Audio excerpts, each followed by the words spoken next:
Bonjour, bonjour, bonjour. Bienvenue à notre capsule Parlons juridique avec Marie-Carmen Nozifort, jury docteur.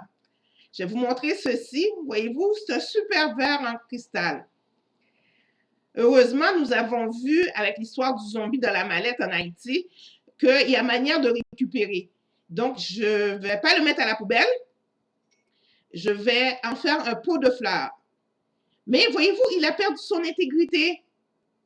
Tantôt, en préparant l'émission, parce que je voulais vous parler d'intégrité et de la beauté, il a perdu son intégrité. Il manque un petit morceau juste là. Et un verre de cristal, c'est comme un couple. Une fois qu'il a perdu un morceau, ben, c'est laid.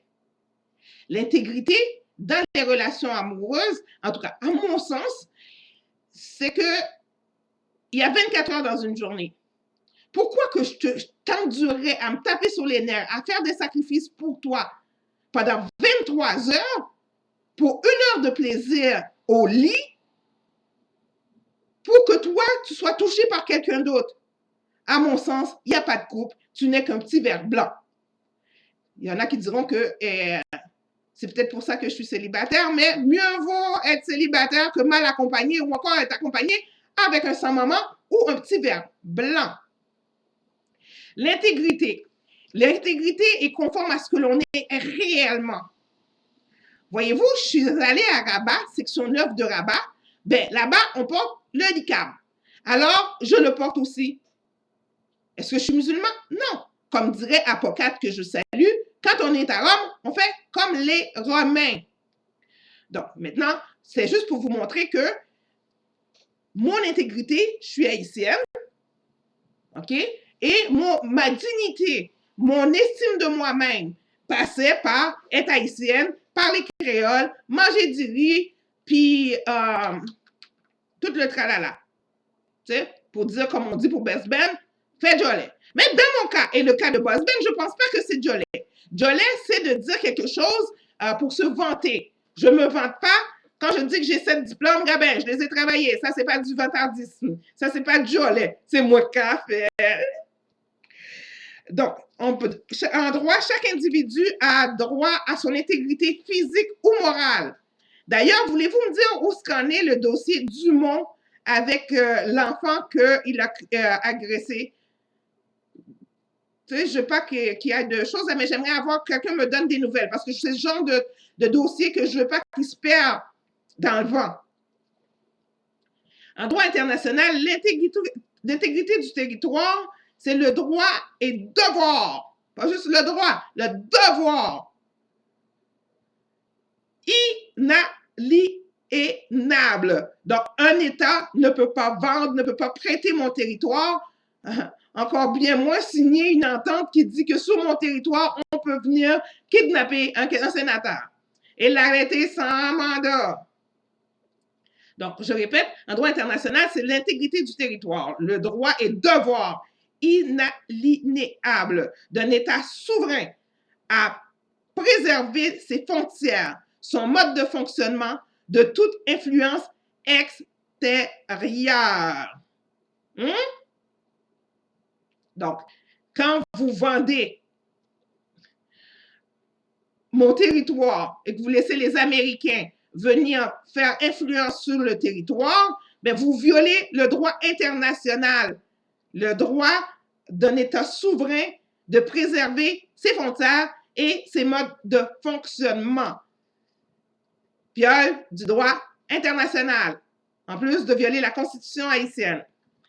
On va vous dire pour toutes vos questions de finances, acheter une maison avec ou sans down payment, planifier votre résidence ou votre voyage aux États-Unis. Allez voir Marie-Elisabeth Vincent, pardon.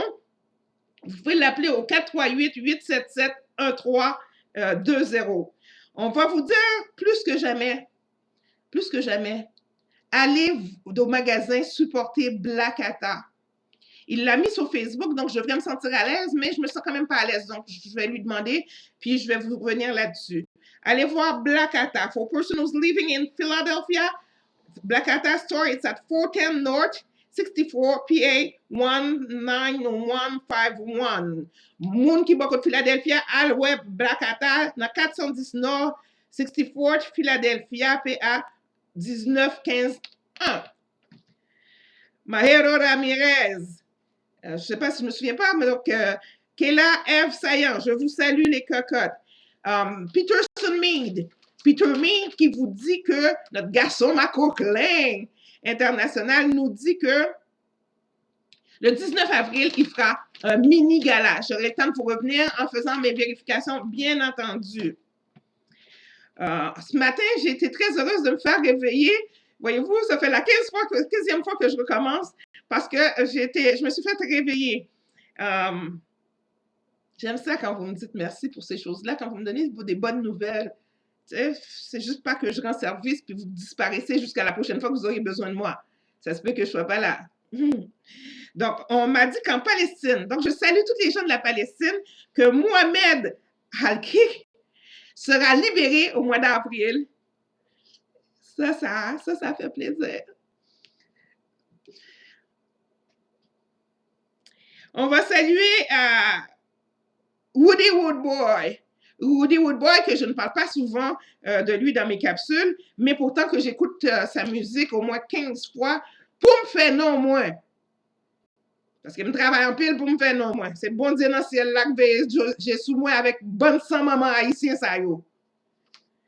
Donc, on va resaluer encore une fois my baby boy, Woody Woodboy. Écoutez, je ne donne pas souvent des conseils, mais cette fois-ci, je vais le faire. Puis, même si j'ai l'air de le faire habituellement, telle n'est pas mon idée, mais cette fois-ci, c'est l'intention. Mon intention, c'est de vous donner un conseil. À qui je le donne? Je donne aux sénateurs et aux députés d'Haïti. Prenez-vous un avocat comme conseiller.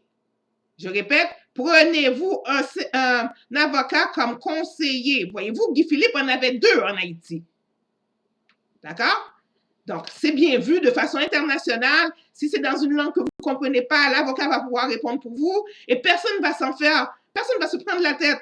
Si votre avocat parle à votre place ou parle français ou quoi que ce soit, vous allez bien paraître et vous allez empêcher les abolojos de rire de vous et de dire que vous n'avez pas de votre place, soit au Sénat, soit à titre de député, parce que vous allez avoir un conseiller compétent qui s'appelle un avocat. C'est l'une des raisons qui font que les avocats existent, ou encore les juridocteurs, n'importe quelle entité juridique. D'accord? Mais ayez une entité juridique comme conseiller. Aujourd'hui, on va parler de vol. Le vol se situe à l'article 332 à 355 du Code criminel au Canada, parce qu'au Canada, le criminel est de compétence fédérale. Donc, tout le pays a le même code criminel. Et on va commencer ça par l'article, je pense, 324. 324 du Code pénal haïtien. Pourquoi je vous parle de vol?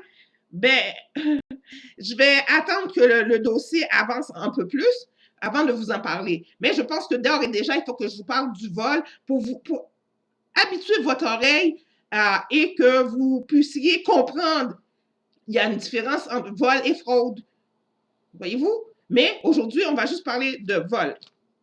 Donc, je répète, les articles 332 à 355 du Code criminel si vous êtes du côté de Canada. Et si vous êtes du côté d'Haïti, vous commencez à l'article 324 de mémoire, 324 du Code pénal haïtien. On va saluer Mélanie Carpentier et le sénateur Sélatus, des 2 qui se battent contre les sans-mamans, les petits vers blancs qui font du traite de la personne. Donc, je vais vous revenir sur d'autres dossiers, mais pour l'instant, parce que les capsules ne durent pas aussi longtemps qu'avant, on va tout de suite parler du vol. Donc, le vol, c'est le fait de prendre quelque chose qui, évidemment, qui ne vous appartient pas, avec l'intention. Donc, le vol est un crime d'intention. Voyez-vous, pour faire la différence entre un crime d'intention ou pas.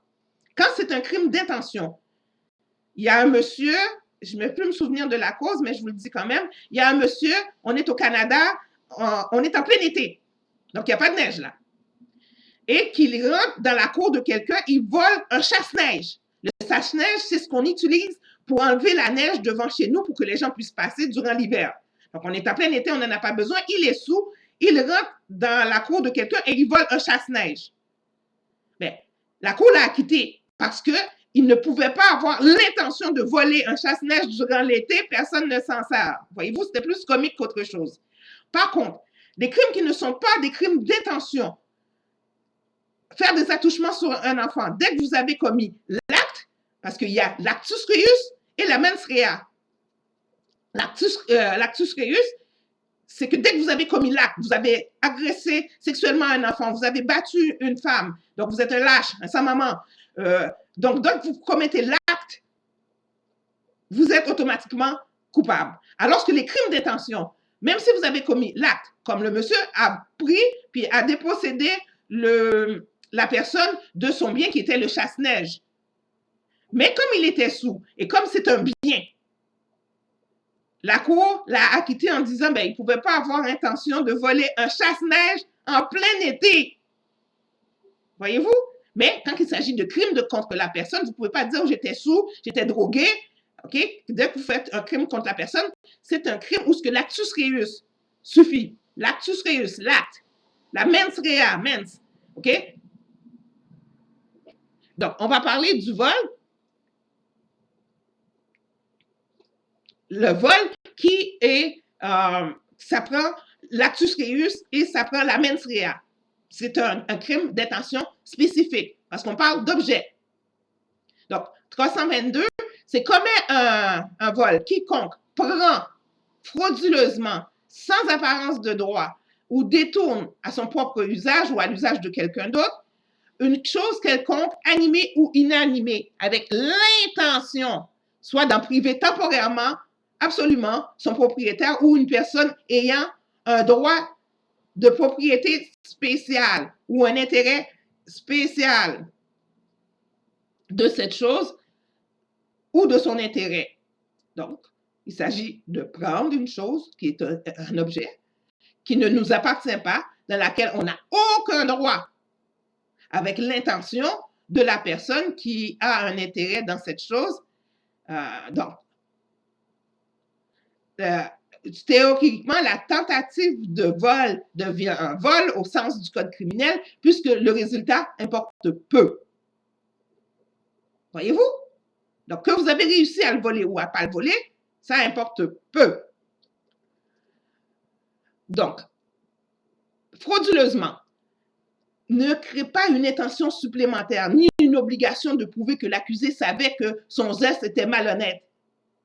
Cela signifie seulement que l'accusé doit savoir qu'il n'a aucun droit en l'objet volé. La jurisprudence veut que l'obtention d'un bien par consentement du propriétaire constitue un vol si ce consentement est obtenu par supercherie, mensonge ou autre moyen dolosive. D'accord? Le moyen de défense, c'est d'apparence de droit. Il y a ça. Mais ça, on y reviendra dans une autre cause. Parce que ce que je veux absolument vous parler, je vais vous parler de l'arrêt WD. C'était de 1991, où ce que la Cour nous a donné une marche à suivre dans les cas de crimes d'intention spécifique. Donc, quand c'est crime d'intention spécifique, on va se demander la première étape. Si l'accusé est cru, donc si le juge pense que il est hors de tout doute raisonnable que l'accusé, ce que dit l'accusé, c'est vrai, il doit être acquitté. Si l'accusé n'est pas cru, du moins pas tout à fait, mais que le juge trouve que ça peut, son témoignage, ça se peut, là, ça se peut, c'est vrai, c'est pas invraisemblable. L'accusé doit être acquitté. Si le juge ne croit pas l'accusé et que sa version est vraiment insemblable, tout à fait invraisemblable, OK? Le juge doit se demander de l'ensemble de la preuve. OK? L'ensemble, tout en entier. OK? Est-ce que ça lui donne un doute raisonnable? Voyez-vous? Au Canada, les peines sont, si vous volez plus que 5 000 $, vous êtes passible d'un maximum de 10 ans de prison. Si c'est moins de 5 000 voyez-vous, c'est punissable par déclaration sommaire. Déclaration sommaire qui permet de désengorger, d'avoir de l'argent quand vous donnez des amendes, c'est la caisse de l'État. Et il y a toujours l'absolution. Dans les cas par procédure sommaire, le juge peut vous absoudre. Par exemple, celui qui va dans un magasin voler une douzaine d'œufs, on ne va pas lui donner un casier judiciaire. On va lui donner une absolution inconditionnelle ou conditionnelle. Genre, payer 2 fois le prix de la douzaine d'œufs. Pour les accusés qui n'ont pas de casier judiciaire, OK, il y a une alternative possible. Si les facteurs sont atténuants, sont suffisants et si l'accusé remplit tous les critères énumérés à l'article 730, tu sais, donc pas d'antécédents en semblable matière, remboursement ou retour du bien à son propriétaire et que le bien est de petite valeur, donc c'est-à-dire que c'est celui qui l'a pris pour manger la douzaine d'œufs. Tu sais, au Canada, on va pas te mettre en prison pour avoir volé une douzaine d'œufs parce qu'on sait très bien que le gouvernement devait faire assez pour te donner à manger. Donc, à plus forte raison, dans un pays où les grands mangeurs sont au gouvernement et puis le peuple crève de faim et vit dans des grottes. Voyez-vous? Donc là, c'est plus du sous-développement, là. OK, là, c'est qu'on est rendu à l'âge de pierre. Yabadabadou! Après ça, on sera surpris que les Dominicains nous appellent des singes. Mais à nous voir aller, puis à voir ce qu'on a fait avec le territoire, etc., bien, on les comprend. Donc, n'oubliez pas, dans tous les pays du monde, il faut garder le criminel et celui qui survit. Parce qu'il y a celui qui a volé une douzaine d'œufs, il a son droit à la vie. C'est un voleur, oui, mais il a son droit à la vie. Et je ne vais pas faire la blague que j'allais faire parce que Haïti est quand même mon pays, puis la démocratie n'est pas encore tout à fait installée. Mais quoi qu'il en soit, je vais vous dire que maintenant, Jovenel Moïse est installé. L'honorable Jovenel Moïse est installé de façon où ce que la démocratie, j'entends les gens dire que, oh oui, la démocratie, ça ne s'arrêtera jamais en Haïti. Mais ça prend un commencement. Et le commencement, c'est sûrement pas, comme disait Timano, acheter figui, fait toutous. Qu'a fait situation a changé? C'est certainement pas le gars, il vient d'arriver, il n'a encore rien fait. Vous lui donnez déjà une plaque. C'est quoi? Vous voulez qu'il vous fasse un chèque?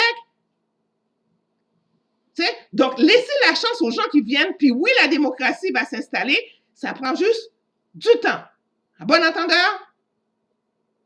Salut!